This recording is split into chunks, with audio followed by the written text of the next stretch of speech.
Good morning, everyone.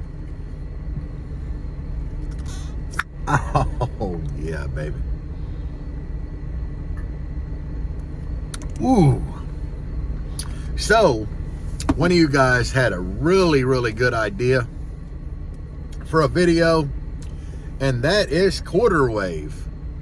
But somebody wanted to see me flex these subs. Hey, we got to do that too.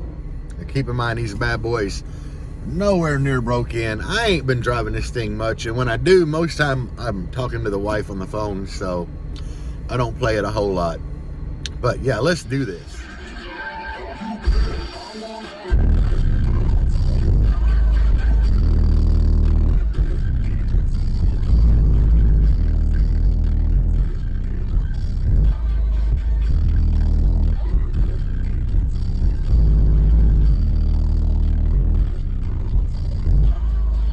Yeah, there you go. So, like I said, it's not doing bad. It's really good for what it is. It ain't moving much air yet. I don't know if it's going to. One day I might actually just throw that big ass vital power in here, which in theory, these 2 amps should have more. But, you know, when you factor in like rise, ohm loads and everything, one big amp might do better. Who knows? So, that's always a possibility to put that in and see what it does. Anyway, let's get into quarter wave. What is quarter wave? So, at a pinpointed frequency, you basically do the math with the speed of sound, and it will tell you the length of the wave, and toward the end of the wave, it should be the loudest and best sounding. So, what is speed of sound? It's 1,130 feet per second. Now, that's just the speed of sound in general. But let's say to figure out a 60 hertz sine wave, you know, the wavelength, we would take 1130 and divide it by 60. That's going to give you 18.8 feet. So basically 19 feet. Now, I'm going to tell y'all up front, all the research that I've done on this wave and quarter wave and everything, there is science behind the wave, not so much the quarter wave. But it was designed for basically like pro audio and audiophiles with really big, elaborate home audio systems. And what it would be is they would pick a tuning point. So, because, you know, this wave theory, it only really works on that one particular frequency. And the reason being is we've determined it's 18.8 for 60 hertz. But say you get down to 30 hertz, it's almost double that at 37.6. Now, that's the wave, not quarter wave. So, if you're wanting to play some 30 hertz and have, you know, really good sounding in your home audio system, your speakers would need to be damn near 38 foot away from you. It's a big ass room, guys. So somebody just was like, hey, what would happen if we just use a quarter of that length? That's where quarter wave come in. So now at 60 hertz, your 18.8 becomes 4.7 feet. So we roughly 5 feet away from them woofers back there. So in theory, the quarter wave in here would be around 60 hertz. It sounds kind of foolish, doesn't it? Yeah, it pretty much, I mean, I don't know. Everything that I have like researched and read on quarter wave said that it really doesn't make a whole lot of sense. And whoever come up with the theory is kind of an idiot. I'm not going to say that they're an idiot because a lot of people go off quarter wave. But I'm just telling you guys that when you break down the quarter wave theory, well, we know that a quarter wave of 60 hertz is 4.7 feet, so roughly 5 feet. But I bet 100 hertz would damn near have a full length wave of around 5 feet. So your quarter wave theory, it say you're tuning quarter wave for 60 hertz and it's quarter. In reality, you're getting full wave of 100 hertz. See how asinine that kind of sounds? Now there's going to be all these people pop in the comments and like, no, man, you're wrong, quarter wave. I'm just telling you, you know, let's just say it like this. 40 hertz, the full wavelength of a 40 hertz wave, which you take 1130, divide it by 40, you get 28.25 feet. But a quarter wave of that is 7 foot. 50 hertz, full, you know, or let's say that's 7 foot. 80 hertz, full wavelength is about 7 foot. So are you really tuning for 40 quarter wave, or are you tuning for 70? Because you got to look at the full wavelength of X frequency and quarter wave feet of X frequency.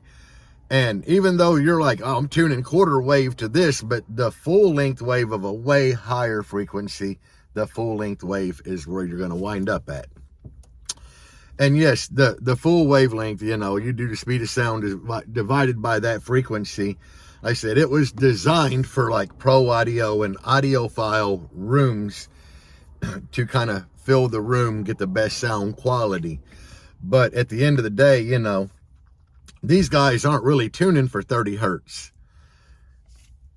You know, they're wanting, you know, a good wide range. So they're probably tuning for 40. And we know 40 hertz, 28.25, that's the full length of the wave. But they break it down into quarter, and therefore you're 7 foot. I don't know. I don't really understand all of it. I will tell you that the lower the frequency, the longer the wave. So if we take 20 hertz, so you're doing 1130 divided by 20. That's going to give you 56.5 foot wavelength. Now, you divide that, you know, 56.5 by 4 to get the quarter wave, and you're right there at 14 foot. Most cars aren't 14 or 14 foot long. They're not. Yeah. And you kind of come from the port opening. So, and like a 6th order, you're all the way at the back. And a 4th order, I guess you would do the front of the port, which would be like right here in most walled vehicles. So quarter wave is definitely like out the window in a car audio situation. Now, some people would argue it. I'm just spitting the straight fact numbers. If you want to find out what quarter wave is of a frequency, you take 1130, speed of sound in feet. You divide it by that frequency. It's going to give you the full wavelength. And then to find the quarter wave, you take that number and divide it by 4 to get a quarter of it. So I'll put a picture up here of some of the full wavelength, and you can just divide that number by 4. I have done, like I said, I've done research on this, and every bit of research I've done, you know, there's a lot of people that break down the whole quarter wave theory, and it still is basically just a theory. And then, you know, there's a lot of guys that are really, really smart and in big time on the pro audio thing. Because, let's be honest, there's not a whole lot of people out there that try to use quarter wavelength theory in SPL vehicles. There are, but the wavelengths are just so long, it don't really work. But there's a lot of guys, it's like quarter wave is just stupid. It makes no sense because you're taking a fraction of the full length, and by the time you get that quarter wave in feet for that frequency, you're peaking another frequency that would be a lot higher frequency with a shorter wavelength. So, yeah, you can do the math on all of it. And honestly, all the big SPL guys that I know that burp for numbers, that might even think about using a quarter wavelength, all that shit changes in a really, really small cabin. So they're going off cabin gain peaks. And when they're burping numbers, like you don't see Carlos Rodriguez, he probably ain't worried a whole lot about what his quarter wavelength is. He's like, what the hell does this cabin do? And, you know, what can I do to get my peak higher in here to burp a louder number? Because right now, Carlos Rodriguez is like I'd say he's right there with RP Patel. RP's burping a really high frequency. Carlos is burping a low with like less amp. I think he's got way less amps. I think he's like running 12, but he's only got 6 subs in there. So both of them are just loud as fuck. And I think they're pretty evenly matched because one's high frequency, one's low. And that's the point I'm making is, you know, these guys, they're not much worried about that wavelength of that frequency as much as like, what can I do to get my peak higher in here? What, you know, they're working with the gain of the cabin. So there you go, guys. Those of you that have been wondering about what the hell is quarter wave, that's just a blanket definition of what it is and how it works and how it really don't apply a whole lot in car radio situations. Now, there's one place that it can apply. Hold on. And that is T-line enclosures. You know, you do use some of that math for T-line enclosures. And I believe, I'm not 100% because it's been a while since I've known this information. Basically, in a T-line, you have nothing but port. There's really no enclosure volume. It's pretty much all port. So there's a formula that you use.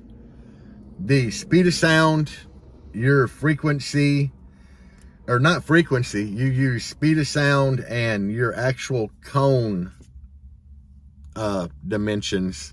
I can't remember what number it is in your TS parameters, but it's kind of like using cone area and the speed of sound, and you do some math and it's going to give you a port length.